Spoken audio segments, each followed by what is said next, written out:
Hello，大家好，歡迎返嚟我嘅 channel，我係謝你。我呢度呢，就準備咗一條大概800個 gram 左右嘅雪蓮果啦。咁雪蓮果佢唔單止有清肝解毒嘅功效，而且呢，佢仲係血管嘅清道夫嚟噶喎。佢可以有效地軟化同埋去除黏附喺血管壁上面嘅硬塊啦，從而呢令到血管通暢，咁就可以降低咗患上心血管疾病嘅機率啦。你哋今日好嗎？留言話我知，你又鍾唔鍾意食雪蓮果呢？祝你有開心愉快嘅一日。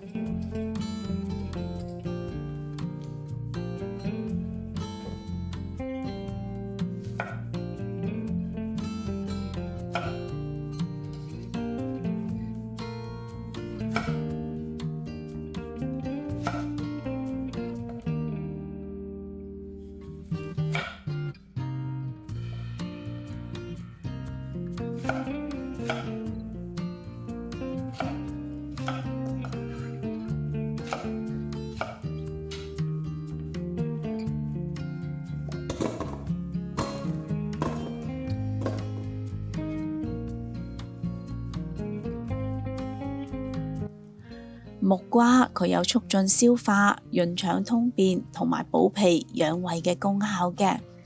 咁溫暖腸胃對於秋冬季節嚟講係尤其重要噶喎。若果你嘅脾胃虛寒嘅話，咁無論你着幾多件衫，個人都係會覺得凍嘅，因為個凍呢係由內而外嘅。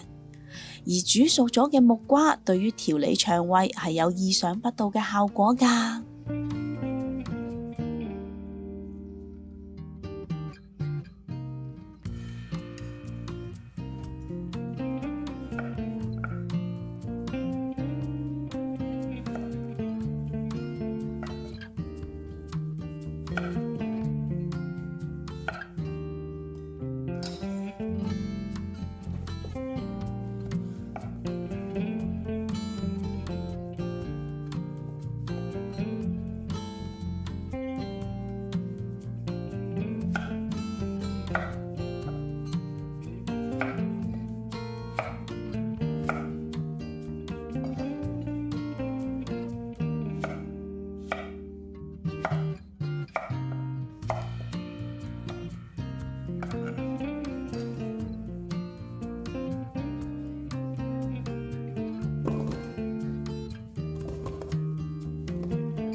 粟米佢有健脾消食嘅作用，同木瓜擺埋一齊就啱啱好，相得益彰啦。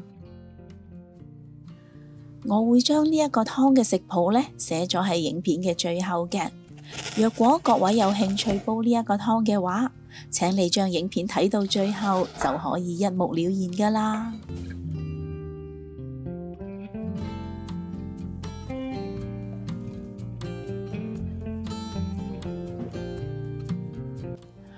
桂圓肉即係龍眼乾啦，咁我會用佢嚟養血安神嘅。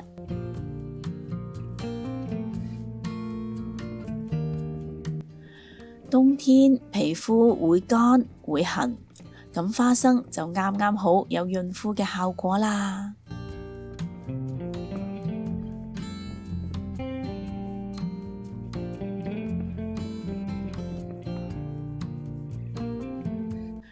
溫性嘅眉豆除咗可以幫手溫暖腸胃，而且呢仲可以提供豐富嘅養分俾身體噶喎。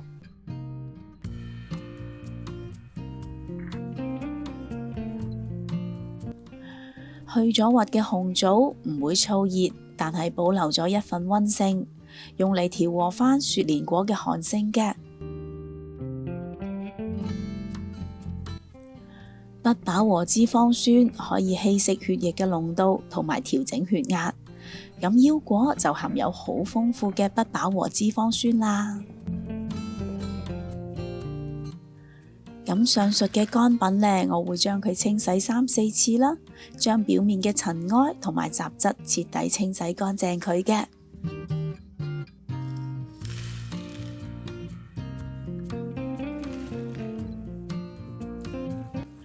若果你對我嘅食譜有任何疑問嘅話，請你將個問題寫低喺下邊評論區嗰度啦，我係非常之咁樂意同大家一齊討論㗎。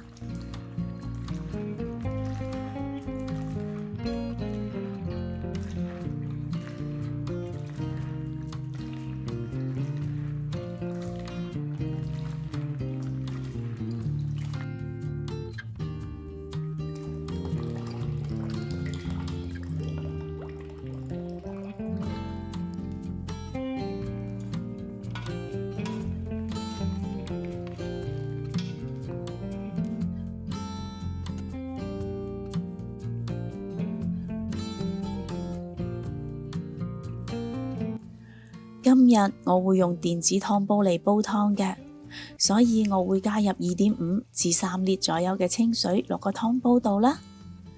水滾之後開始計時，煲佢120分鐘嘅。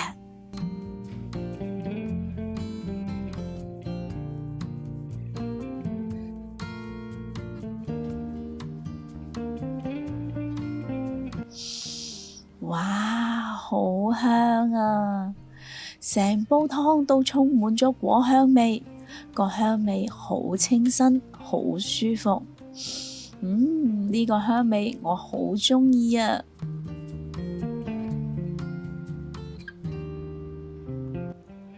而蜜糖式嘅湯水亦都係好濃郁㗎喎，我已經好心急想試味啦。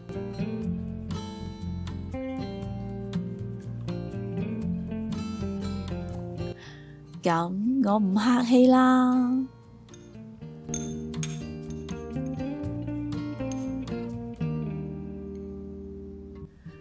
腰果煲到又腍又粉，而且仲好甘香添，口感係非常之唔錯㗎。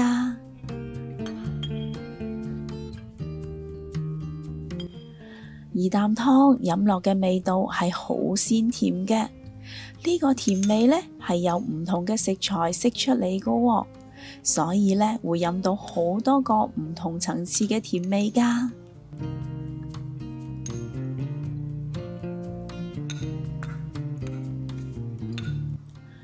淨係你哋睇住我飲湯，梗係唔得啦。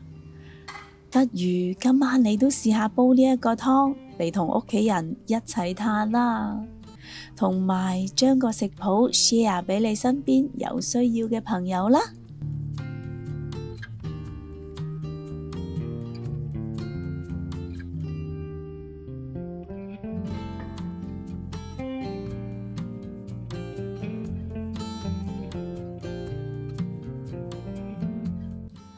若果你都鍾意我嘅食譜，請你俾 like 同埋留言話我知啦。